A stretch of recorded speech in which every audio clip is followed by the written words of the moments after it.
get started by letting me give you a little bit of a scenario of what my life is all about.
Hola Drifters, Jay Barrick, Sandy Sage here with you from the McBride Springs Campground here in the Shasta Trinity National Forest, here at the base of Mount Shasta at 5,000 feet elevation. I think Mount Shasta itself's over 14,000 if I recall correctly, but here at the base I get lovely views and lots of beautiful cedar and pine trees here in the area.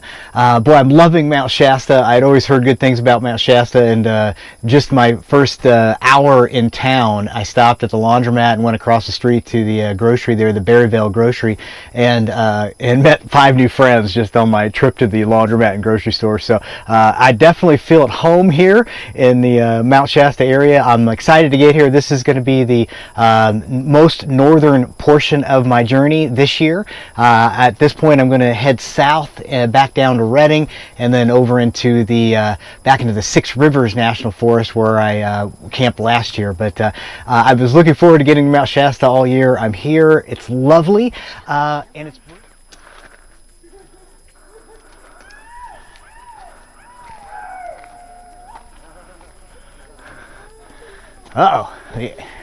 the animal spirits are out here on the summer solstice here at Mount Shasta, Bunny Flat.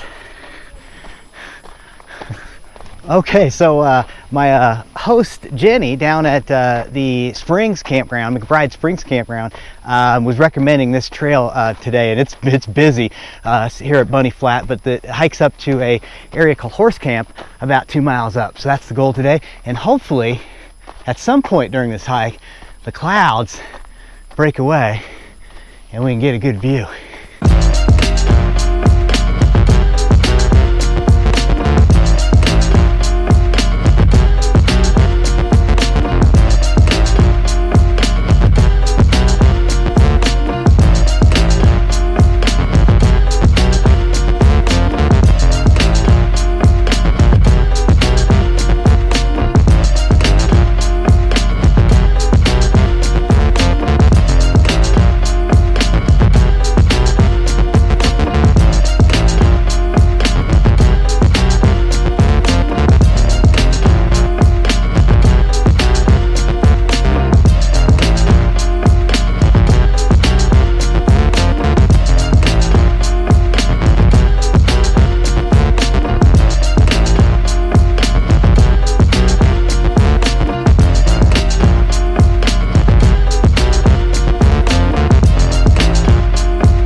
Ever since I arrived at the campground, I've been very curious as to why so many people have trekked up the hill here to get water from this very manual hand pump, when I'm sure there's tons of water just a few miles down the street in Mount Shasta that they could access.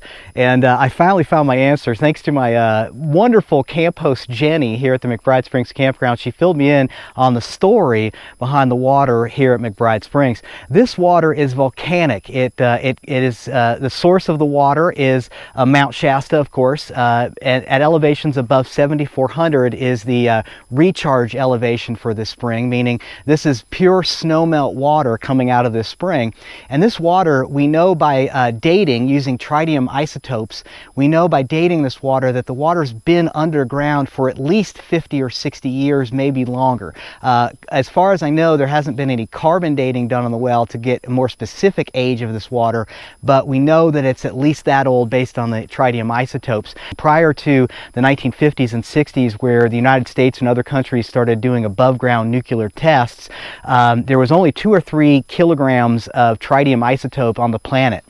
Since then, the amount of tritium isotope has nearly tripled, and one of the ways you can date water is by looking at the content of tritium isotopes, and this water does not have the excess tritium in it, which means that this water has been underground since the 50s or 60s, and that's how we can date some of its age here. Now, the fact that this water is so fantastic is causing a little bit of debate here in the town of Mount Shasta, because the Crystal Geyser Water Company, which is wholly owned by Otsuka Pharmaceuticals, which is a Japanese company, has purchased the old Coca-Cola bottling plant here in town and wants to start bottling this water from the spring and shipping it to Japan to sell for buco bucks.